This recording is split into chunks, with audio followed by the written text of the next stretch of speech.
From the streets of Cincinnati, welcome to the jungle!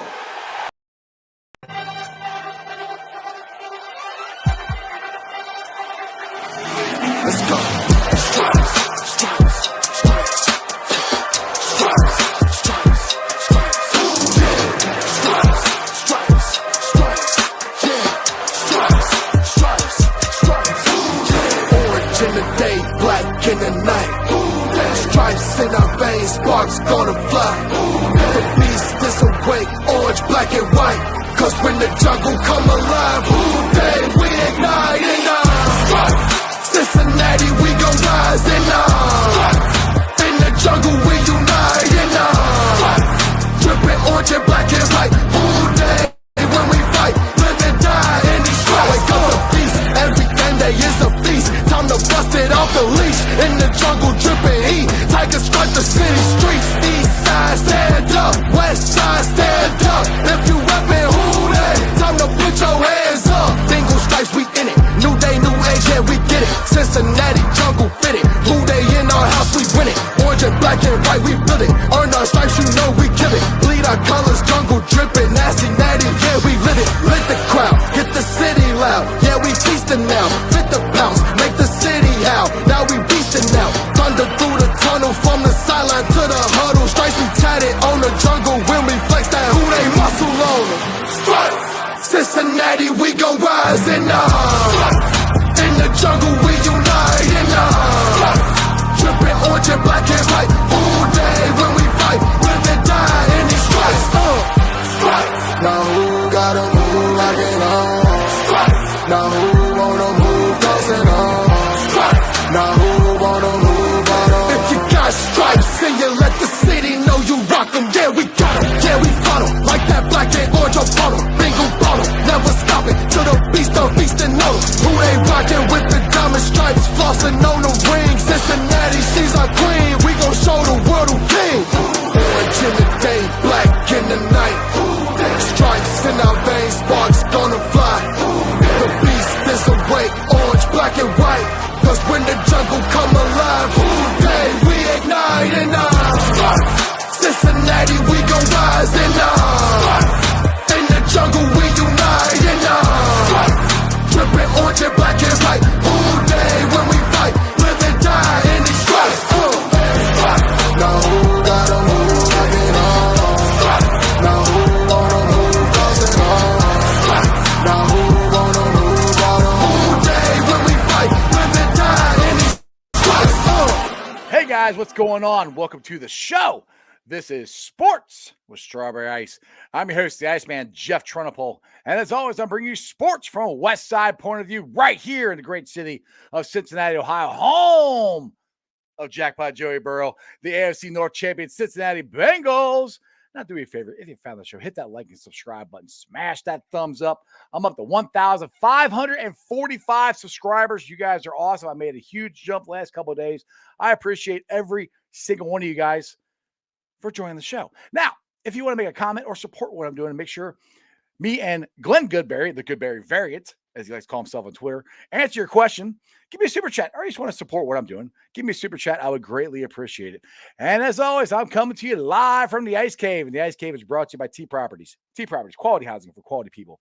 Check out their website at www.tpropertiesllc.com for all your rental property management needs and your rental needs. So if you own a business or a t-shirt company or whatever, and you want to sponsor my show, I can put your ad right there, just like I did for T Properties. Just hit me up in the DMs or email me at jefftrumpole@gmail.com. All right, let's get to today's guest.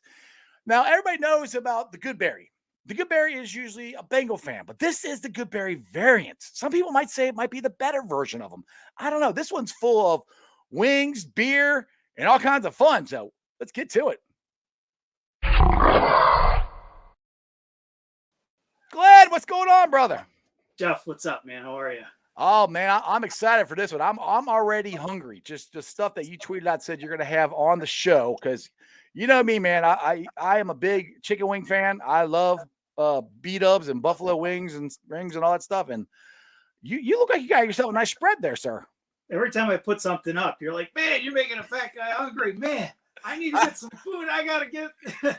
And so it's sort of been like this little thing for me lately. I've been since football season ended. I'm posting food. I've been posting wings and buffalo food because I've been getting a lot of you Bengal fans all from all over the country. Even Bills fans are following me. But obviously, like you had just mentioned, my brother.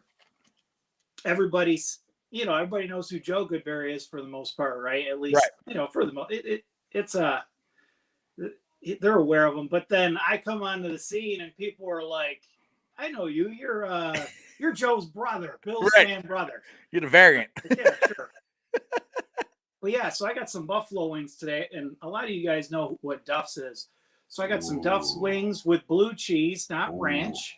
Usually, see, I can't do the blue cheese. I'm not a blue cheese guy. I gotta do ranch though. You gotta be raised on it because it is a little funky. When I was it's just disgusting. I just don't get into blue cheese. The chunkiness there, but the ranch, I'll drink that stuff. And then I've got a buffalo staple here called a beef on weck. Have you ever heard of that? What is that? That is roast beef. It's heated in a juice. We call it au jus. The bun is it's got sea salt and caraway seed on it. Ooh. It's called a Kimwick roll. We got the au jus right here. Ooh. And then I got a little.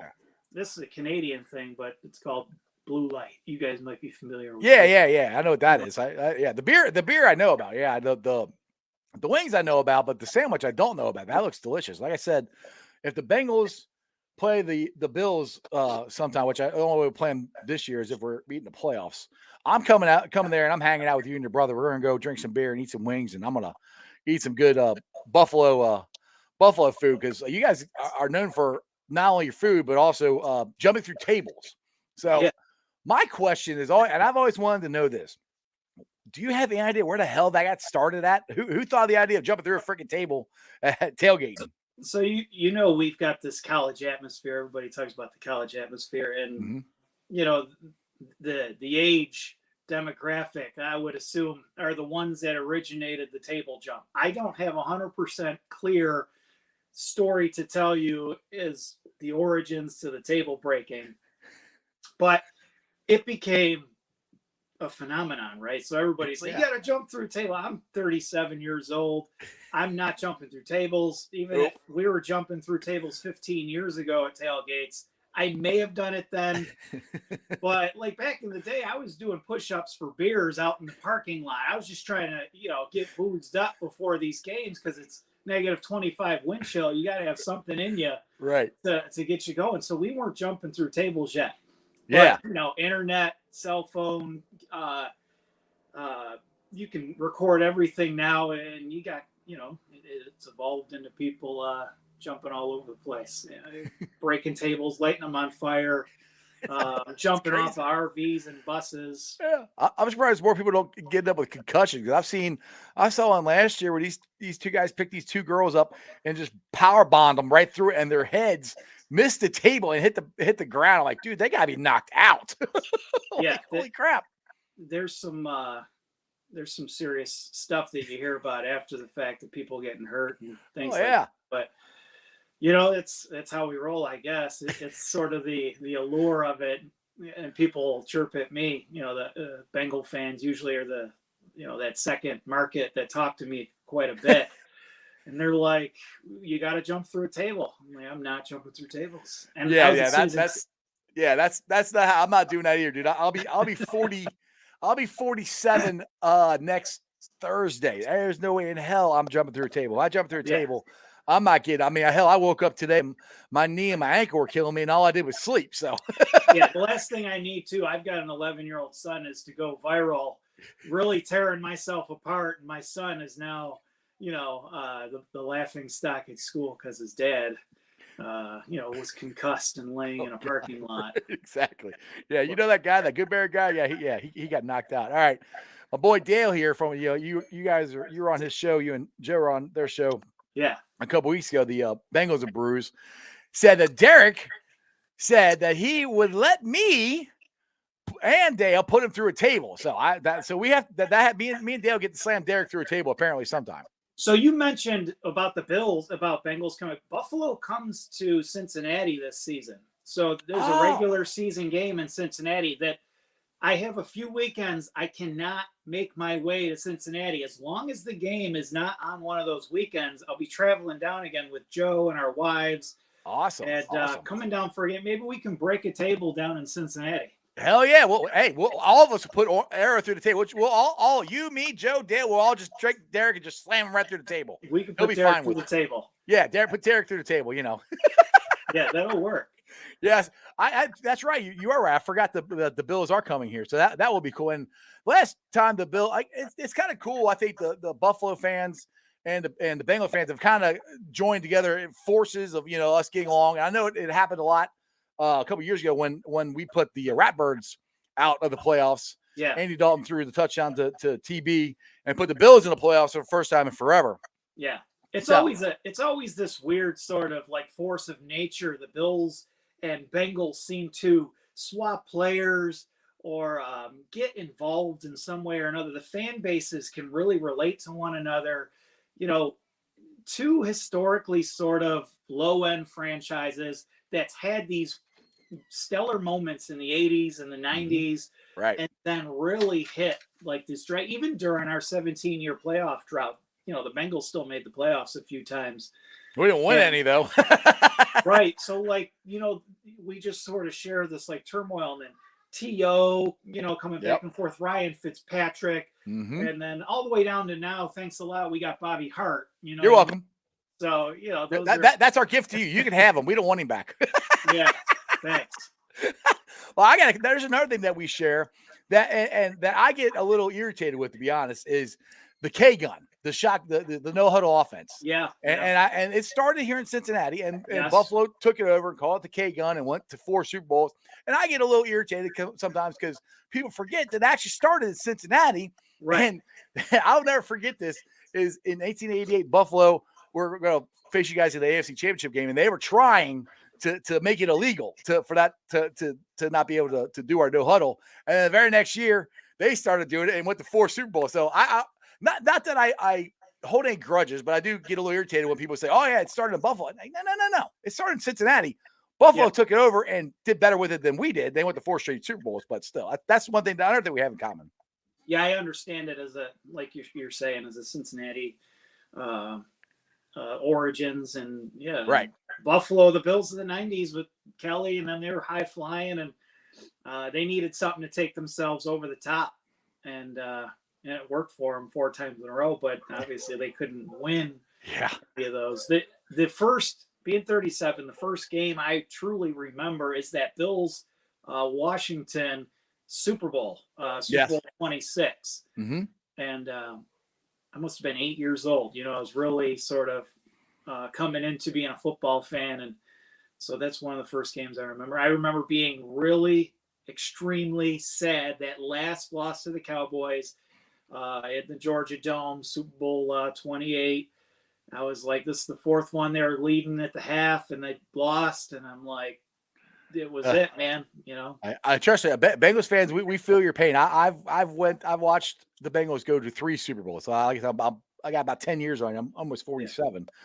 So I watched them go 3 times and lose all 3 times. And this last one, it's always the hard. The newest one is always the hardest one. And my daughter, God love her, she really got into the Bengals with me this year. She doesn't really care, but she really got into it this year with them winning, going to the Super Bowl and all that stuff. Yeah. And I'm all depressed after the game. And she goes, Dad, but at least they went. They were there. I said, I know, honey. I said, it's good. I'm glad they went. I said, I've watched them lose 3 freaking times. And all 3 of them, they were in it. like this one, if we had the offensive line we have like that we have right now, I think we beat them by 2 scores, in my opinion. Sure. But that's the other thing. Unfortunately, we have in common. Neither one of us have won a Super Bowl. We've been to multiple Super Bowls, but we haven't won one yet. It's funny, we're like peaking right now together too, the Bills and Bengals, with Burrow and Allen, and this sort of coming together. They almost played in the championship game last year. We know how that ended up with the Chiefs. They would have been coming here. It would have been insane. We had a family vacation plan too. My wife planned a trip to Florida, and we were leaving the day before the AFC Championship game, and we were season ticket holders. Oh my God! So and it's coming down to the wire. Joe's here. We're watching the game here. My wife's sitting there. She's panicking because the Bills are in the lead, 13 seconds. And she's panicking. She's like already looking up tickets for me to like fly out on Monday and meet. That's a good wife right there. That's a great wife. Yeah. She, you know what? Even the vacation, I didn't have to worry about anything, and I wasn't even going to give her a hard time about it because she really planned it. She was focusing on so much, right? That, you know what I mean. The Bills are sort of my thing. She loves the Bills too, but it's not her primary focus when it comes to things. For me, when Sunday's coming up and I'm like, you booked what? Or we have to go to a birthday party, or I'm not, do not plan anything on Sundays. Exactly. That's the first thing I'm thinking about. Yeah, exactly. Yeah, dude. From September till for us this year till February, my Sundays are booked. I'm watching the Bengals. I got my season ticket holder myself. I'm either at the games or I'm down here in the Ice Cave watching it. I'm not doing anything else. I'm like, this is what I want, especially for us. And that's what's kind of cool about, like you said, the hard times that Buffalo fans have gone through and the hard times Bengal fans have gone through. Right now, we're two of the top teams in the AFC. There's a very good chance we could meet each other in the AFC Championship game. That's a very good possibility. We both have young, upcoming quarterbacks, young, upcoming teams, and we are the upper echelon of the AFC right now. Now, the AFC, let's get into that a little bit. It's going to be a juggernaut. I mean, I think the AFC is the varsity. I think the NFC is the JV compared to all the quarterbacks that's come over here and all the players that come over here. I mean, I'm not sure why they all wanted to come to this side, but they have. So it's going to be just a bloodbath this year in the AFC in general. Yeah, I don't know why they all wanted to come to this side. There's this Bengals ripple effect. The Bengals got good, right? The Bengals have the second-year quarterback, Joe Burrow, rookie wide receiver. They're not supposed to be this good, this fast. These teams that thought, like Chargers and the Bills, and they were like, we're going to jump in and we're going to take it, but the Bengals did. So it created this ripple effect where these teams now are like, it should have been us. We're going to do these things now to make sure it's us this time. And then the Bengals go ahead and did the one thing they truly needed was bolster their offensive line. So it's almost like this crazy strategic. And yes, course. It's going to be insane. Great teams are going to miss the playoffs this year. Oh, yeah. Could the Bills miss? I hope not. But things could shake out. That AFC West is going to shake out weird. They're going to be beating each other up over there, which is good for like the Bills, who are clearly the strongest team, in my opinion. And a lot of people would say, too, the Dolphins are trying and the Patriots are trying. But I think the Bills are still clear front runners in the East. And then the South still has, you know what I mean, their issue. But the North and the West are going to be sort of battling each other. The North is going to be no joke, dude. I mean, the only team that's I preface that depends on how much Deshaun Watson plays. I don't know. That's the one variant with them is you have no idea. I think he's going to be suspended, but you have no idea. It's going to be 6, 10, the whole season. You don't know what that's going to be. So that's where the thing that's the difference on me. And I call them the Ratbirds. That the Ravens, they're not going to be as injured as they were last year. That's not going to happen. So they're going to be a good team. The thing with them is I personally think that teams have figured out how to play the Ravens a little better than they used to. Yeah. And so that's where I think, and like I said, we went in there when they're fully healthy and kicked their ass in Baltimore at the beginning of the year last year. So I think we got a good shot of holding our own against them. And then we have the Squealers. They got Trubisky, who knows, might be a good quarterback, but they still have a killer defense. No matter what we say, how bad we want the Squealers to suck, they have a good defense. It's true. Yeah, so, the Steelers could get annoying and win some games that could put some ripples in the North. And like you just said with the Ratbirds, the Ravens, they could be healthy, and they need to figure out a wrinkle with so they're not as figured out. Like the Bills last year came out to start the year, and they were pretty much kind of running the same offense they ran the year before, and they weren't as potent. And then they get into this rhythm midway through the year where they really start turning it up and really looking deadly again, like they did in 2020. And maybe, you have to sort of switch that up a little bit. Maybe the Ravens do something like that. But I don't know.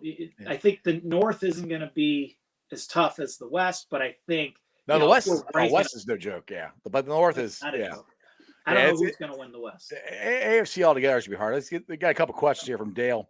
Yeah. He goes, when Josh Allen was drafted, did you know he was that dude or just hoped? I didn't know he was that dude, and I was really nervous because we're tired of hearing the shit like, he's got great hands, he's big, he can throw in the snow, he can throw in the wind. And then there's Josh Allen that's leading up to all this, and we're like, they're going to take Josh Allen because they're feeding us this beforehand. Then they take Josh Allen, and I'm like, okay, Josh. And Josh, you were getting these flashes that first year. You're like, okay, you're getting these flashes. Next year, goes to the playoffs. You're still getting these better flashes, but he did level up a little bit. He goes to the playoffs. He doesn't look as good against the Texans, and I'm panicking. I'm like, he might not be it. He might not be it. He comes out in 2020. He elevates again. So every year with Josh, he's been able to lift his ceiling. We didn't know where his ceiling would be because he was so raw, but he was physically gifted. He was athletic, and he had the size. But they've been able to coach him really well and develop him. Even worked with Jordan Palmer. He's been working with him a lot in the off seasons to really develop his technique and his mechanics. And, accuracy was his joke coming into 2020.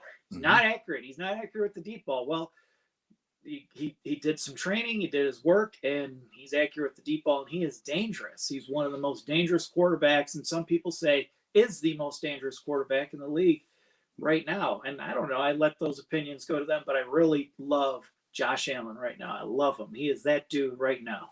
Yeah, I'll tell you, to be honest, I am shocked as to how far he's come. Like, because this is one thing that I said about Joe Burrow, Jack about Joe Burrow when he came in here. He doesn't have the strongest arm, but he's very accurate. And to me, accuracy is hard to get. If you're not accurate before you get in the NFL, it's hard to get that way. Josh Allen could throw the ball through a freaking tree, probably. Yeah. I'm exaggerating there, but his accuracy wasn't there. And he's gotten so much better at that. That's the biggest thing. And to me, that's changed his whole career, the accuracy, because you cannot defend the perfectly thrown football. I don't care if you throw 100 miles an hour or 50 miles an hour. If you throw it exactly where your guy gets it or nobody gets it, you can't defend that. Yeah. And Joe Burrow and Josh Allen can both do that now. Yeah. Exceptional situations help you win a league. You just can't hit that norm. And then so you can be good in purgatory. And my brother, talking to him, he calls it QB purgatory, but you have to have that extra level. And Josh has that extra level, and Joe Burrow has that extra level. We were down there against the Jaguars, and they were losing that Thursday night game. I remember. And I was, that night I left the stadium, and I remember the one thing that I thought to myself was, Joe Burrow has a killer instinct. He is a natural killer. Like, he is not going to stop. He's going to be relentless. Even if he does lose the game, his relentlessness is going to be something that you're going to leave there remembering. And then he elevates the players around him. And I was super impressed with Burrow when I left that night. I was really impressed. I got more impressed with Josh Allen last couple of years, especially the game. We'll talk about the playoff game against the Chiefs. I mean, he couldn't do any more. I mean, he did everything he possibly could to win that game. I mean, you can't play a better game than he did. It just came down to who had the ball last. And to me, that was an unbelievable playoff game. I mean, to me, it was probably the best playoff game. If you're not a fan of either team, just watching football, that was the best playoff game. For me, obviously, it was all the Bengals wins were the best playoff game because I'm a Bengals fan. But as far as just to be a football fan in general, that was such an entertaining game. And Josh Allen impressed the hell out of me of how he just kept coming back and kept coming back. And that's what I love about Joe Burrow. And I think Josh Allen's got it too. They've got that killer instinct, and they also have where they're leaders of men. You've had guys who've had all the physical traits, but if they don't know how to lead guys and get guys to buy in, and okay, I'm gonna go follow that guy because that guy is gonna win. And that's what you need when you're a quarterback. And I think both Joe Burrow and Josh Allen both have that. Right, and I agree with that. And that game against the Chiefs, and we were just talking about Josh Allen's like 4 years sort of, each year he's developed. In that game in particular, I saw this elevation with each quarter with Josh Allen, even going into that final drive where they scored.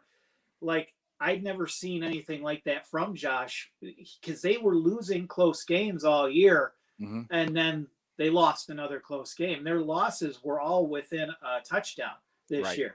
And I just, but I don't fault the offense and Josh Allen for that loss. And, watching the game, you understand it. There were some miscommunications. It's a big deal here in Buffalo because McDermott kept sort of being coy about it and really sort of. So, I got a question. What does Buffalo's fans feel about McDermott as a head coach with that loss to be ending your season? What's the thought process there in Buffalo for him right now? After that game, some people were like, hey, is this going to be our guy? Is this it? Is it? But I feel like you get so caught up and lost in the moment that you forget this is probably the best coach that we've had since Marv Levy. And he lost a game. He lost a huge game. One of the most dramatic losses that we've ever had in the history of the Bills. But he is still the best coach that we can get right now. We're not going to do anything about it. What are you going to do? Let him go and then try to find. That's the same thing I kept having, the arguments I have with people with Zach Taylor here up until this year. And I'm like, you can't, well, everybody's always quickly, okay, let's get rid of that guy. Okay, and then who are you going to get? I mean, I would have had this argument when we had Andy Dalton here as a quarterback. No, Andy Dalton wasn't a great quarterback. Could we have won a Super Bowl with him? Yes, I think we could have. We didn't. But the thing is, everybody's like, we got to get rid of him. I said, okay, great. Who? I'm like, we're drafting. We're going to the playoffs every year. We're not drafting low enough or high enough, I should say, to get one of these top quarterbacks. It's not like now where you can just trade for quarterbacks. That wasn't happening back then. So that's where I kept going with Zach Taylor. What I like about Zach Taylor is I like the guys he brought in the room, brought into the building. They're captains, they're winners. They all been from winning programs. And that was the thing that I kept saying. They kept defending Zach. And now everybody's like, oh, Zach Taylor's a good coach. I'm like, I know. And the thing is, you can't just hurry up and get rid of your coach because it takes so much to start all over again. Now, the one thing you guys are going to have to replace is you lost your offense coordinator. He's the Giants head coach. Yeah. Do you think Josh will is that going to be a step backwards, or because he had a lot to do with help Josh improve his game? Yeah, I think it's very much going to be a passing of the torch thing. I think Josh is really sort of in a position mentally and they're even consulting with Josh moving forward. Like the hiring of Ken Dorsey was the quarterback's coach, but regardless of who they hired, Josh was going to have insight. Josh is also going to have insight on the playbook and the plays. So right now, they gave him that big contract last year, and they're moving forward as a team with Josh Allen being their guy. Like everything they do offense-centric is going to go through Josh Allen from this year going forward. Yeah, that's the cool thing. And they do that with Joe Burrow too. And it's not that Joe Burrow or Josh Allen have the final say so. It's that they get consulted in it. They're being brought into the process of it. And that's what most quarterbacks, if you're an elite quarterback, that's what you want. You want to have at least your ideas, your thoughts heard and considered, Yeah. And that's what I think one of the problems with Russell Wilson when he wanted to get out of Seattle, he felt like he wasn't being given, they weren't listening to him at all. And I feel that Joe Burrow, that they are, because I think that had a lot to do with why we drafted Jamar Chase, because of Joe Burrow's influence into that draft pick. Sure. And it was the other option was Carmen, right? They were going insane at the draft last year because they got to get that offensive line, which sure. Yeah. But when you have a guy like Jamar Chase, you can't. That's what I kept saying. I said that's a generational wide receiver. I said you can't. And people are like, oh, he's the next John Ross. I said, no. I said he's not John Ross. I said, did you see him and Burrow play at LSU? And I am not an SEC fan, but I respect the hell out of the SEC. And if you can go do what they did in the SEC against those teams, there's a very good chance you're going to do it in the NFL. Now, I didn't think it'd be as dominant this year as they were. I think that shocked everybody. Absolutely. But that's the thing. It's like you're glad that they are taking the quarterback's thoughts and ideas and moving forward. Yeah. And Chase had that huge game against the Chiefs, right? Am I thinking correctly? Because I remember being at the Bills game, and I'm looking up at the scoreboard, and they're showing a top fantasy. I keep seeing Jamar Chase. I'm like, holy hell, this dude is tearing it up today. I'm like, I was just, and even Burrow was up there too. I'm like, holy shit, they're tearing it up. And I'm there with my father. Obviously, he's Joe's father too. Yeah. And we're like freaking out. We're like talking about Joe. Uh-oh. There you go. You're back? I'm back. Okay. All right. Good. Sorry. Excuse me. I had a little, my wife was FaceTiming me. It came up on my Doesn't she know you're on the Strawberry Ice Show? I mean, come on. Yeah, she knows. I'm at, she was thinking it was going to on my phone, which it is. It happens. All right. I got to get this question here by Crypt Keeper. Yeah. All right, Goodberry. How far can you throw a dildo on the field, and how did that become a thing to do in Buffalo? I'm kind of curious about that myself. We do some dumb shit here, and somebody smuggled a dildo, and they threw it at Tom Brady one game, and then the Patriots are here this year, and they threw a dildo. How far can I throw a dildo? That would be some fun content, actually. Yes. Maybe once. Well, the snow's finally gone, but we're getting into. We're into our fake spring right now, which is kind of warm, and then it's going to get cold again. Yeah.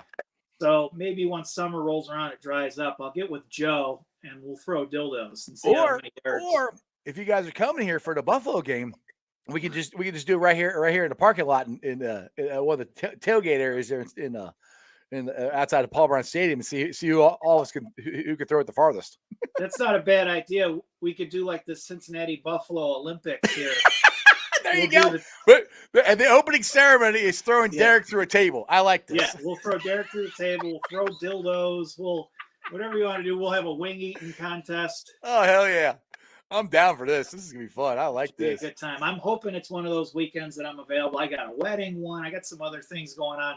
And nice weather. I would prefer it to be nice. When we went down there at the end of September for that Thursday night game, it was gorgeous. We were walking around, T-shirts on, the sun's out. It was my third time to Cincinnati too, and I love that city. I love that skyline. I love the stadiums being downtown. The Bills are getting this new stadium, and I wished it was in Buffalo. But when you're coming in, you see that Cincinnati skyline. You got the it's awesome. Yeah, you got the Reds, you got the Bengals. It's just it's cool. Fantastic. Yeah, like I said, I wish I could talk about Buffalo, but I've never been to that city, which is kind of funny. My son grew up playing travel hockey, and we traveled everywhere. Yeah. But we never traveled to Buffalo. That was one tournament. For some reason, we never went to Buffalo. We went to Pittsburgh. We went to Chicago. Hell, we went to Canada once. Yeah, that's interesting because Buffalo is a huge hockey town. Right, exactly. We're a big hockey market here. Big Sabre fans for the most part. And hockey's been dull from a professional standpoint here for the last, 12 years. Well, okay, I have a question. We don't. This is a football podcast, but I do like hockey, and I want to know. And I can't think of the guy's name right now. You drafted him from Boston College a couple years ago, and you traded Jack Eichel. Why did they trade him? There's when you're in the city, you're living in the town of the sports team. There's some heartbeat, right, and some rumors, but whatever. Right. But the thing was, he had a neck injury, and the Sabres weren't comfortable with the sort of trial surgery for him, and which was to replace a disc with an artificial disc in his neck. But Jack wanted it done, so there was like this disagreement between doctors and medical, and he just wasn't necessarily fitting in. And he was the team captain, but players he was weren't. A star. He was a star, and it just wasn't working out. It was not working out for either side, and they found a suitor in Vegas traded for him, and we got two good players out of it. So because you guys, Cincinnati and Buffalo are a lot alike. We both have two sports or major sports franchises. Ours is the Reds and the Bengals. Yours is the Sabres and the Bills. Well, I guess technically we have FC Cincinnati, the soccer, if you follow that at all, which I don't. But they started a couple years ago. But there's a lot of stuff that we have in common as far as that goes. I'll get to Dale's question here, or more a statement. He goes, I think the Chiefs take a step back. Give me a team beyond the Bengals and Bills from the AFC that should scare those teams the most. He said, I'll see Chargers for him. Who do you think in the AFC is behind, besides the Bengals, Bills? We can't take Chargers. Who do you think is one to scare us? Yeah, I kind of feel the same way about the Chargers. If we're not including the Chiefs, I think the Chargers, they bolstered up their defense, and Herbert's got to take that next step. Though they missed the playoffs last year, he's got to get that into that progression. But his output is good. The offense is going to be scary. I think the Chargers could really surge next year. The problem is their divisional record. Is it going to be good? Are they going to be able to squeak those games by? Because even divisional games are tough sometimes, even if you're not evenly matched on paper. Sometimes it's hard to squeak those wins out. Like last year, the Browns with you guys gave you guys a fit, right?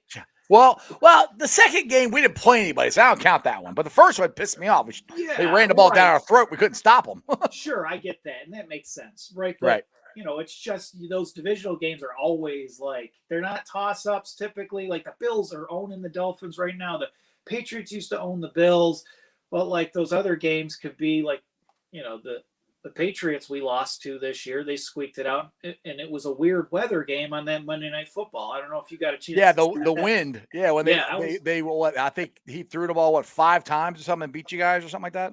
Yeah, exactly. And it was frustrating. I don't even think he threw the ball. He may have thrown it 3 times is what's coming off the top of my head. And Josh was able to throw in that wind, but he couldn't control the ball once it left his hands. Right. The wind was just moving that ball. We were booing our punter. I didn't take place in that, but the wind was killing the punter's balls. And I'm just like, why are we booing the punter? But I remember the kickoff to that game. The kickoff to that game, I think, went in the stands, if I remember right.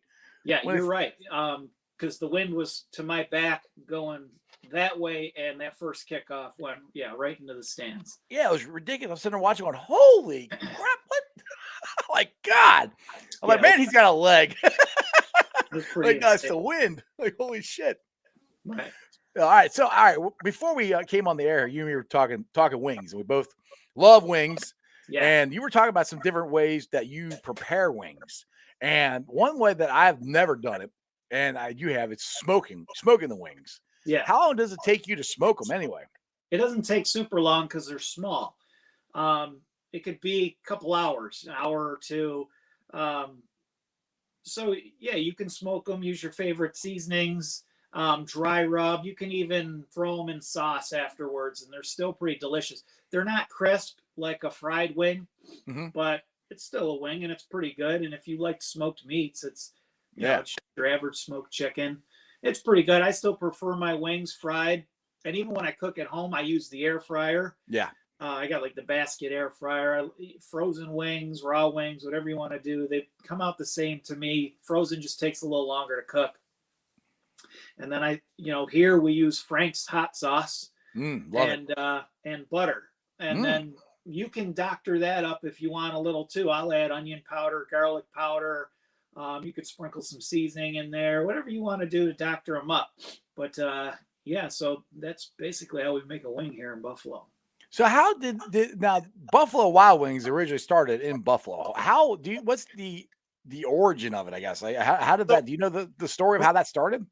What I know about Buffalo Wild Wings is they didn't originate here, but the owners or the originators are from Buffalo, and they wanted to bring a wing experience, I believe, to where they were in college or experiencing life, and started Buffalo Wild Wings. But here they're shunned. They're totally. You get a store, it closes within 6 months to a year. I think we had one here that maybe lasted 2 years, but they don't last long here. Wow. That sounds like for Cincinnati, we're known for our chili, and the big one around here is Skyline, and I'm a huge Skyline. I don't know if you've had a chance to have and the chili here in Cincinnati. Have you? No, I haven't. I've been there 3 times, and I have not had a chance to. All right, well, I'm fixing that next time when you come here. If you come here for that Buffalo game, I'm fixing it. I'll bring you some Skyline chili because we have we have 2 big ones. We have Skyline, and we have Gold Star, and here where I live on the west side of Cincinnati, there's one Gold Star, and it's busy for the people who like Gold Star, but there's 20 Skylines around here. Everybody's got Skylines, and that is the biggest selling thing here for us as far as we've been known for. And we've gotten ripped. I mean, I remember last summer some New York guys came here for the Mets game, and they were making fun of the chili, and oh, it looks horrible, and that's not even because we don't use the big fat dogs. They're little hot dog wieners. It's more about the taste of the chili, and it is. Everything else is more of just to enhance the taste of it, and the buns there just to hold it. But we've gotten so many people come after us and say, "Oh, it's horrible. Oh, this isn't good. That's not good." It doesn't feel like, and I think it has a lot to do with Buffalo Wild Wings. Buffalo doesn't get that. I don't think you guys get shunned from the wings like we do with our chili. Yeah. And when I was talking to locals down there, and they were telling me about, they would always come with this warning first, like, it's not your typical chili. It's a Mediterranean style chili. It's a little thinner, because they didn't want like us from out of town getting this shock factor and maybe thinking differently about their. Yeah, it's not thick chili. It's a sauce kind of, but it's still chili for us. Yeah, but Joe tried to make some for the Super Bowl. So when we were at his house eating some conies, as close as he could recreate the skyline.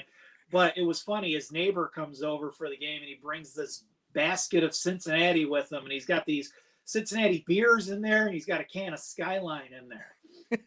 And I think Joe ended up eating that on his own. He wouldn't share it with us. But when I was down there, though, I got to go to Jeff Ruby's. Oh, the precinct? The precinct. Oh, yeah. That's good. That was delicious. I brought my doggy bag home here in Buffalo, and I'm cutting the Jeff Ruby steak on my dining room table here. I still use that to-go bag for work to this day. It's like this big black zipper bag with like this insulation, this like wine sleeve in there. Yep. It's perfect for my lunch. I throw all my stuff in there. It doesn't matter the size of container, and I take it to work. And people are like, "What is a Jeff Ruby? What is that?" Oh, it's good, dude. It's appreciate the steak burro. We went there. I had that for mine and my wife's anniversary. The steak burro is just freaking delicious. It's expensive as hell, but God, it's good. Yeah. All right, Dale here says wing nuts as good as the Pardon My Take guys say it is. I never heard of wing nuts prior to them getting on like Barstool and that. They were like frying wings out of like a VFW or something like that. And then Barstool like raised money for them to get a brick and mortar spot. But I have yet to try them. There's so many wing places here. I still have a bucket list of wing places I got to get to sort of experience some of the places guys are asking me about, like Bar Bill. Kyle, what's his name? Kyle Brandt from NFL Network was here last year, and he got a beef on weck and wings from Bar Bill. I still got to get there. I got to try that wing nuts. There's this place called Macy's. I've had their pizza. I got to drag Joe out there one day for lunch to go get some wings and pizza. They make this hearty pizza with huge chicken fingers on it. They throw these massive like concoctions on this pizza. It's almost too much, but I'm drooling talking about it. I know. I'm gonna. Like I said, I had to get off here. I'm gonna go make me some wings. Like, man, I'm starving already. Now, the funny thing is, or the cool thing is, we have a pizza place here as well. But it's more known for its sauce. It's called La Rosa's, and their pizza sauce, I think, is the best. I mean, I'm sold on their pizza. It's the best pizza sauce I've ever had. And I've had lots of different. I went to Chicago and had theirs. I mean, deep dish pizza, it's good. Everything, I like it, but I love La Rosa's sauce. And like my wife is from Florida, and when we first got married, we lived in Florida for our first year and a half, and dude, it was killing me. I had a hard time. Well, they did have a Skyline, so I found Skyline, but I had a hard time. I couldn't find La Rosa's because they didn't have it. Cincinnati one. I couldn't find Montgomery, and that's the barbecue sauce I was telling you about, which that's one I put on wings. The Montgomery and barbecue sauce, I'll take the wings and I'll put it in a crock pot. And I'll put the sauce in there and I'll let it simmer, a couple hours, and it soaks into the wings. Oh my God, it is so good. I had like that, and then it's like the Swedish meatballs of wings. Yes, exactly. That's exactly what it is. But man, they are delicious because when you get done, the wings just kind of fall off, and oh my goodness, I love them. So I had that, and then we have chips here that I love too. It's called Grippos. Okay. They're barbecue chips, and to me they're the best chips. And what people started doing is they put the barbecue Grippo sauce, or the not the sauce, but the powder on wings, and they're freaking delicious, man. It is one of the best wings that I've ever had. Yeah, absolutely. It sounds delicious. It's just cool. There's a lot of just like when we go to different cities, like we go to like I said, my son played travel hockey back in the day, and I like going to different cities and trying different stuff. So that's one of the things me and my wife love to do is go try out. Like what are you guys known for? You know what do we need to try? So if I go to Buffalo and there's one wing joint that I can only go to one, which one would you recommend right now? I know you said you haven't been to all of them, but which one would you recommend? So I'm from Niagara Falls, and I live now on the outskirts of Niagara Falls, which is just north of Buffalo. Everybody knows Niagara Falls, right? Yeah. Yep. One of the seven wonders. There's a place here called Judy's that is my favorite wing spot. You got to go there and eat it. It's different if you get wings delivered because it's got that sort of saturation time between delivery, and I feel like the taste and the texture changes. If you go there, you sit down, you get Judy's wings. Ooh. Now, Augie here says go to Duff's or Anchor Bar. I got Duff's right here. Anchor Bar is where you go if you're a tourist. Anchor Bar is the original buffalo wing. That's the original creator of the buffalo wing. There's stories to it. My story, I heard we've got this famous blizzard of '77. It's called, and Buffalo was snowed in up to street lights, and they were snowed in, and they fried chicken wings and put hot sauce on them and created the chicken wing, the Anchor Bar. And we don't call them buffalo wings here because we're from Buffalo. We're from Buffalo, yeah. Most time, they're chicken wings. Yeah, most time we just call them wings or chicken wings. I mean, like if we go to B-Dubs, or call it B-Dubs. That's what we always call it. But like I said, we got some local ones here that I like that are I think that it's called Wild Mike's. It's a local one here on the west side of Cincinnati. Yeah. And it's I think it's a lot of Frank's Red Hot sauce is what they use, or a variant of that is their hot sauce. And I don't know about you, Glenn, but like when I was younger, dude, to give me the hottest stuff around, I'd eat it. But now I still eat it, but I'd rather not burn the crap out of my mouth for hours. And the other after effects that comes from eating hot sauce stuff all the time. I agree, like jalapenos, even things like that, peppers. When I was younger, it was fine. What's interesting is I had COVID back in December, and I lost my taste. And the only thing I could get was sensation. So hot foods really were exciting for me. And now I've been back on this hot, spicy kick, man. Even though my taste is back, hot is really working for me right now again. Yeah, I like hot stuff. Like I said, I've got the point where I want it hot, but I just don't want to burn the ever living crap out of my mouth. Where like I'm sweating and it's hard to eat it, and like that's not enjoyable anymore. I do it every once in a while, but I'm more into, like, I keep saying B-Dubs, and I know they get run out of town there, but they have a sauce now called Jam and Jalapeno, and it's perfect. You can taste the jalapeno, but you're not burning the crap out of your tongue. I'm like, that's like one of my favorite ones to get. Yeah. So what is your go-to sauce then? Hot. Some places make them super hot, but I like a Frank's hot sauce. It is what I'll use in the house. I've been using some goofy sauce, like they come out with this Josh Allen brand sauces, sort of gimmicky, and it's got Josh on the cover of the bottle. And so I've been using that too lately, just for sort of the gimmick and taking pictures of it, and Josh Allen hot sauce, which isn't too bad actually. It's not bad at all. I got another place for you to check out when you come here. If you like hot sauce, it's in North Cincinnati. It's called Jungle Jim's. Okay. It's this huge freaking store. It's got every kind of hot sauce imaginable. Yeah. It's got stuff called Devil's Blood there, where you actually have to give a consent form to buy it, so you won't come after them because it's so freaking hot. I mean, if you like hot stuff or different exotic sauces or anything, you need to go check out Jungle Jim's if you have a chance to come here. Which, like I said, it's north of the city, so it would probably take you a good 30 to 45 minutes, depending on if you're coming from the stadiums to get to it. But it's definitely worth checking out if you like hot stuff there. Yeah, for sure. So Augie says he's in Southern New York. He said that he's a tourist in Buffalo. That's why I guess that's why he likes Anchor. I've gone to Anchor Bar a few times, and I don't hate them at all. Honestly, it's a decent wing. It's fine. I think that it's cool in there. They got all these pictures and stuff on the walls and that, but it's not bad. It's but the locals will be like, yeah, it's touristy, stay away from it. All right, let's see here. Let's bring in here. We've got about 10 more minutes here. Yeah. Let's bring it to the Buffalo Bills and the Bengals here. What now? I haven't really followed the Bills. I know they lost their offense coordinator, and I know you've added Von Miller to your team.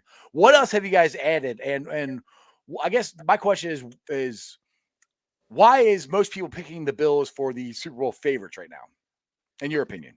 I think that Kansas City game really, because there was so much exposure in that playoff game, and they saw the potential of the offense. And I still think that the people think that they can come in the next season and sort of do the same thing. They were picking the Bills as the favorite going into 2021 also. Right. Kind of. Tampa Bay was also taken over, but it was like switching if you watch Vegas odds and things like that. But Buffalo needed that one piece, I thought, to take them over the top. They had the number one defense last year. It kind of let them down in the last minute. Mm-hmm. Their offense still wasn't like the top. It wasn't 1, 2, or 3, but they had a high, potent, crazy striking, stop Josh Allen if you can offense, especially going down that stretch.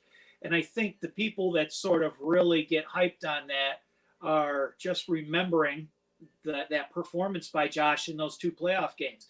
Even coming into the playoffs, Josh was a force. He was basically pitching perfect games the entire time until that Kansas City game, but he was unstoppable against the Patriots. He just steamrolled them. And I was nervous going into that game because the last time we saw the Pats at home, they beat us. Right. They beat Buffalo. But I think they're really riding high on it. And I think Von Miller, he is a little older, but I think he does still have something to him.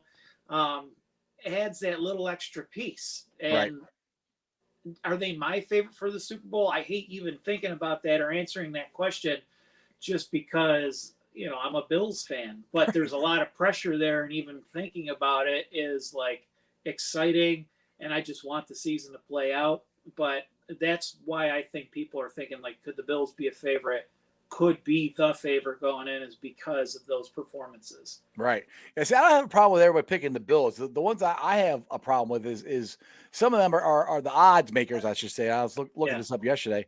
They have the Chiefs above the Bengals. They have the 49ers above the Bengals. They have the Browns, the Cleveland Browns above the Bengals. I mean, these are all teams that we beat last year. And I just looked this up like 2 days ago. So the offensive line moves are already in place. So they're taking these odds with what we did. And I guess it has a lot to do with it that there's been, it's very hard when you lose a Super Bowl to come back that next year. And most teams don't do it.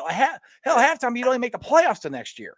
Right. So I guess that has a lot to do with it. But for me, I find it hard to believe that people are still sleeping on the Bengals as much as they are because of what they did last year and how when our offense was clicking, which people ever kept asking me this, when's our offense going to start getting consistent? And I kept saying when our offensive line is consistent. Well, our offensive line is going to be pretty consistent this year. I think we got a chance of dropping 40 on people almost every game. Sure. And that's where I'm shocked is how we're not up there with the Bills in the top 5 or, last year I knew that everybody some people thought we were only going to win like 4 games. Yeah. But hell, this year, I mean, look what we did. That's where I'm just really shocked of where they placed us. Exposure matters too. The Bengals didn't play a ton of primetime games. They had that Thursday night game against the Jags where they struggled for half the game, right? The Bills played a lot of primetime games last year, lost one, but, whooped ass in a few of them.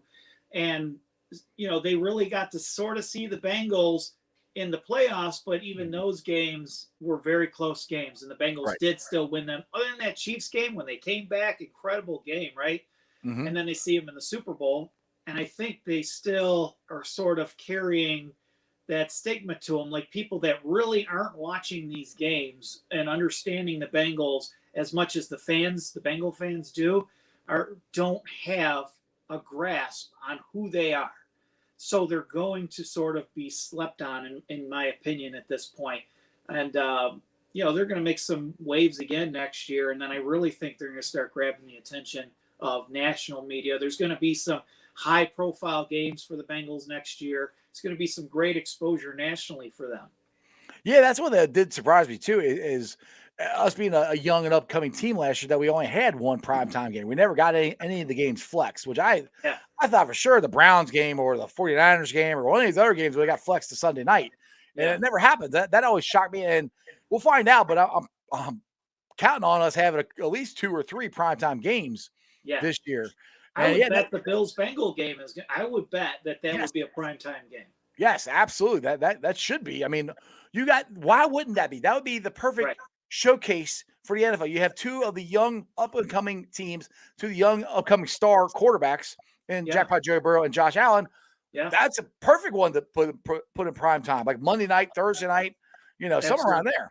The Sunday night game is their big ticket now, right? And you got last year's AFC representative in the Super Bowl, and you've got the team that everybody keeps telling you is supposed to go to this game. Right. And, why wouldn't you want them to play on national TV against each other?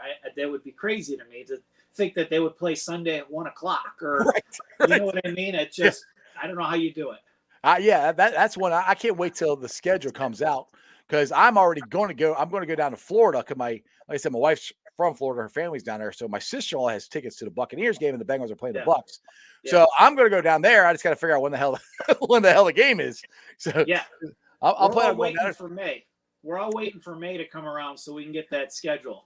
Oh, dude, that's one thing about being a football fan. It's like the offseason of NFL football is so different from when we were kids. Like when the offseason started, I mean, you never heard nothing. They just waited until training camp started in August. That was it. Now, hell, you got the draft, you got the combine, you got the free agency, you've got mini camp. You got all this stuff. It's like every month there's something to look forward to. Yeah, it's totally year round. Yeah, and now with all these trades, I mean, I've never seen this many trades, Glenn, in my entire life in the NFL. It was insane. It was insane. Every time you look, you're missing something if you weren't, on your phone the entire time. Right, and that's one thing. Like I'll just say this, and that's one thing I'm kind of like. I'm surprised that the Bengals don't get more pub for what they did for their offensive line. But if you look at all the other trades and the big names that the other teams have done, well, then you understand because when Russell Wilson is moving and Deshaun Watson is going and Matty Ice is going to Indianapolis and all that stuff's going. These big name quarterbacks are moving teams. Yeah, they're going to catch the headlines, and that's another reason why I think people might forget about the Bengals again. But we'll see. I said, absolutely. Hey, keep sleeping on us. They slept on us last year, and look what happened. I know that's the thing, and I kind of would rather, as a Bills fan, be under that radar a little bit, but I just feel like certain teams are gunning, and you guys are definitely not under the radar. I will tell you that. Lots of people are picking Buffalo to go to the AFC Championship, and it'll be. I have a question: if this happens, if the Bengals and the Bills do face each other in the AFC Championship to go to Super Bowl, will you and your brother be able to be in the same room to watch the game together? Yeah, I mean, really? We don't fight really at all. Like Joe's my best friend. Like outside of like all this, like I'm always texting him, "What are you doing?" We're hanging out. Right. We work swing shifts, so we get odd days off together. Like when the kids are at school and the wives are working, and we work the exact same shift, but with the exact same days off. So like we spend time together and we hang out a lot, and like there's like no fighting with each other. And even the Bengals went, and I rooted for the Bengals. I bought a Burrow jersey when I was down there for that Thursday night game. I'm in the you had that on, didn't you? That you wore that there that night. Yeah, I wore it there, and I wore it for the Super Bowl. I'm in the Bengals pro shop though, and black and orange is an amazing color combo, and I'm just like, I need to buy a jersey. I'm here. I got a Boomer Esiason jersey too. And back in middle school in the 90s, Joe had this white Carl Pickens jersey. I used to steal that and wear it to school because I used to get these compliments. So all these Buffalo kids would be like, "Carl Pickens, he's the man. We love Carl Pickens." And, Yeah, Carl Pickens was awesome. I think the Bengals got the coolest helmets around. And I gotta give you props. That's awesome because like I said on this episode, my wife's from Florida. She's a Buccaneers fan. She does root for the Bengals, but she does root for her team that she grew up rooting for. Yeah. Well, this year we kept saying there's a chance that the Yeah. Bengals and the Buccaneers could go to the Super Bowl. And Yeah. I kept telling me and my son, we're both like, I love you. I can't watch the game with you. It's just, it's not her. It's me. I could not watch if they lost to the Buccaneers. I would not be a very nice person. Sure. And I couldn't handle it. I got flaws like that, but that's good that you guys can hang out and watch the game together. That's cool. After a loss, it could be stunning, right? And you're not really like wanting to talk to anybody. I can't watch games with most people anyway. Like I have to be alone or with my brother or my wife or just sort of in the solace during the game. I need to watch. Right. Having season tickets this year was overwhelming because I'm at the game and I'm trying to watch the game and there's so much going on still. But yeah, so there's no like fighting. There's really no animosity. And whoever won, we wear their jersey. Joe was wearing a Stephon Diggs jersey for that Chiefs game. He was here. Yeah. So, we both, that's just how we do it. That's awesome, man. That's awesome. All right. Well, make sure everybody follows Glenn Goodberry, the Goodberry Variant, on Twitter. I tell you to go follow your podcast, but you don't have a podcast, do you? I don't have a podcast. People have been sort of ruffling me and Joe to do this like Manning cast type stuff and just sort of bounce off of each other. And, I think that's a cool idea, but I kind of like this. I like visiting you guys and getting to hang out with like my new Bengal family, especially over this last year. Everybody's been so cool and like reaching out, really talking to me. That Bills loss, I had so many DMs and messages.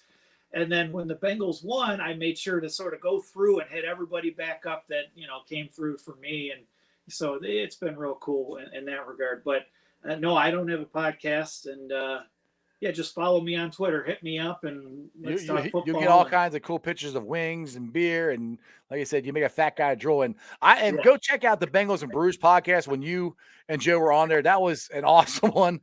It was a good time. You guys are on for like an hour and a half or something like that. Yeah. I was like, I still haven't been able to finish watching the whole thing, but it was really cool to watch you guys go just have fun and talking football and wings and beer. And that's some of my favorite subjects. And with two of my favorite guys, and Derek and Dale, those are my seat neighbors. So they sit right behind me, and I cannot wait until football starts. I mean, I don't want it to be cold. I'm tired of cold, Sure. But like I keep telling my wife, like you said, springtime in Buffalo. It's like here, like one day it's 70, next day it's 30, then it starts snowing, then it's raining. I'm like, just like if you're gonna have crappy weather and I don't have football, get out of here. I want sun. Absolutely. That's where I'm at. All right, Glenn. Well, I appreciate you. Come on.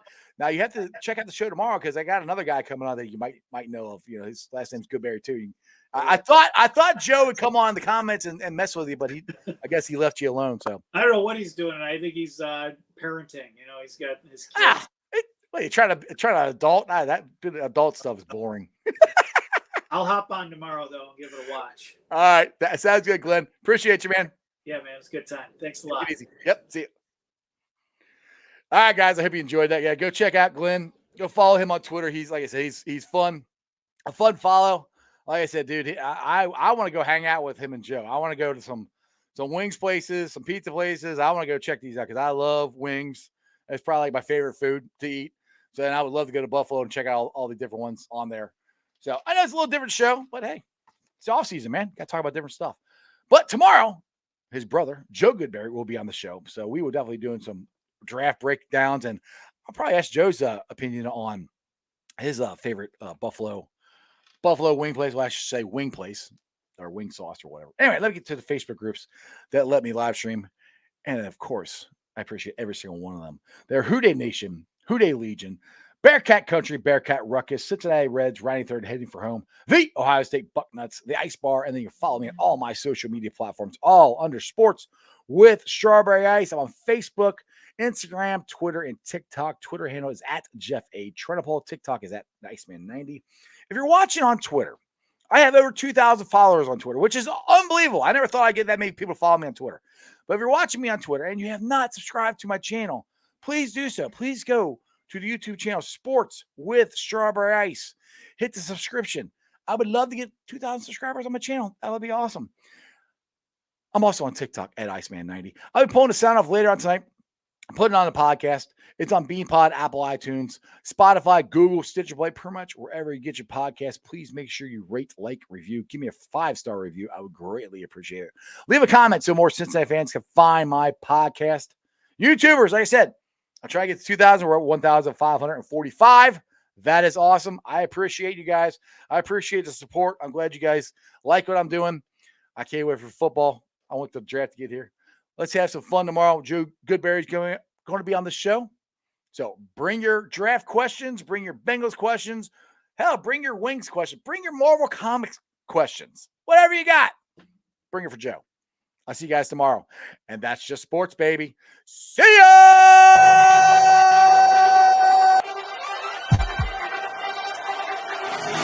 Let's go.